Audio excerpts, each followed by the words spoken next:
think people really take their health, they don't really appreciate their health until something happens or someone they love experiences something that costs some type of health, some level of health, whether that be a heart attack or something that is recoverable to something like a fall where you break a hip or you break something and now all of a sudden you've lost mobility. In my experience, it has been that most people do not realize how bad their balance is until they lose it. And then they spend a whole lot of time trying to get it back. And by that time, I'm sorry to say it's too late. And people who become immobile, they stop moving, they're usually dead in about 2 to 5 years. In fact, there was a study that just came out that connected the ability to stand on one foot to your longevity of life, right? That study was published in the British Journal of Sports Medicine. And so basically, the gist of the study was that if you can't stand on one foot for 10 seconds, you're going to be dead in 10 years. And this is something I've been screaming for years. And it's still, if people would pay attention to their health, like their financial health, the country would be in a lot healthier place. We wouldn't have obesity as a pandemic. We wouldn't have diabetes in children as a pandemic, right? That's just how it is. I saw some pretty alarming statistics when it came to obesity in children. This was years ago. It was almost 50% of our kids are overweight, 13 and younger. So take the phones away and kick them outdoors. I want to make sure, guys, you have something to hold on to, right? Make sure we have something immobile, something's not going to move on you as we go through our different exercises. You can hold on to that. I want to make sure we're breathing. If there's any questions, just raise your hand and we'll answer the questions. Guys, this morning, on that topic of health, right? And you hear a lot about healthy aging, especially with all these commercials that we are inundated with. Every time you turn the TV on, you're either watching a commercial about some kind of supplement, or you're watching a commercial about some new exercise technique or new exercise equipment, or you're watching a commercial about some kind of pharmaceutical. All right, just all these different chemicals they're wanting you to slam in your body for whatever ailments. And it got me to thinking, what is healthy aging? And that goes hand in hand with balance. And I did some research like I always do, and it's pretty interesting because there's a lot of things when it comes to health, right? We're talking about the health of the body, the health of the mind, talking about healthy eyes. There's a lot of things that go into healthy aging, right? As we transition from, a toddler all the way throughout the life cycle into a position maybe where we're in a long-term healthcare facility, right? And so after a broad literature review and consultation with experts, it was identified there were 4 key areas that strongly predict a senior's transition from independent community living. So what I did was I just fast forwarded all the way right until midlife, middle age, until maybe 60s.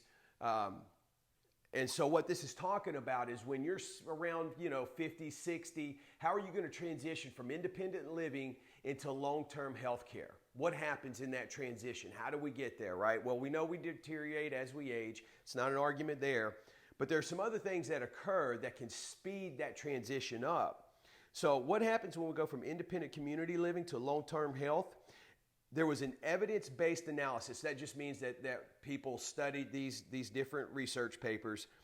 And what they prepared was 4 areas that will determine your transition, how fast or slow that your transition from independent living to assisted and even long-term health care. And that's falls and fall-related injuries, urinary incontinence, right?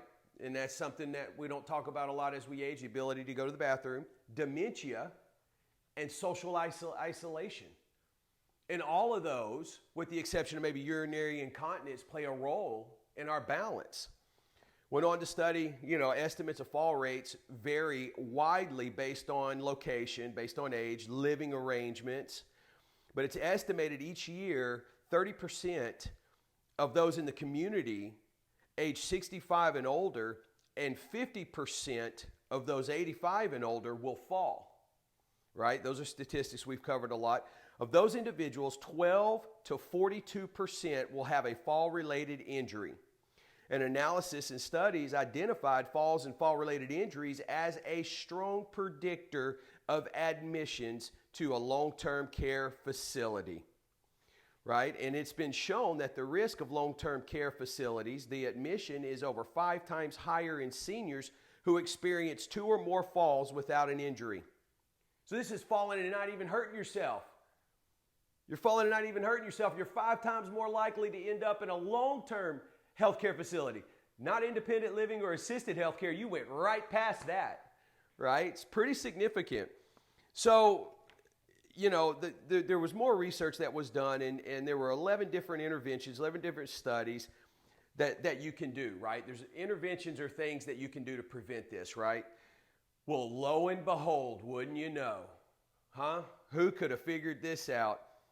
One of the things you can do are exercise programs, vision assessments and referrals, right? Getting your eyes checked, cataract surgery, environmental modifications like picking things up around your house, right? Fall-proofing your home. Vitamin D.